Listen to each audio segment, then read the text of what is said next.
તો ગાઈઝ પહેલા આ લુખ્ખાનો વિડીયો જોવો તમે. આપણા વિક્રમ ઠાકોર વિશે શું કહી રહ્યો છે. પર હિટ ને બ્લોકબસ્ટર હોય એવું આ ડોખા લોકોનું માનવું છે. ઓહ એવું એ કોટનું વિક્રમ્યું એની કોઈ ઓકાત નહીં મળે, એને એના ગામની બહાર કોઈ ઓળખતું નહીં હોય. ઓહ તો એવું એમ એને કોણ ઓળખે છે? તો પણ તને કોણ ઓળખે છે? તે વિક્રમ ઠાકોરની પિક્ચર રિલીઝ તો નથી થતી ને.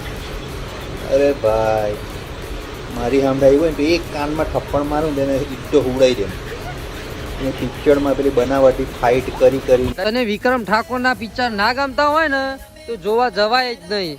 ઘેર ખાટલો ધાણીને પડી રહેતું. મારે કાંઈ વિડીયોમાં કંઈ કહેવું નહીં, પણ ગાઈઝ વિક્રમ ઠાકોરને સપોર્ટ કરતા હોય ને તો કોમેન્ટમાં જણાવી દો. અમારા વિક્રમભાઈ સુપરસ્ટાર હતા અને સુપરસ્ટાર રહેશે. તો અમે શીરાનું શાક ના થાય અને વિક્રમ ઠાકોરની કદી વાત ના થાય.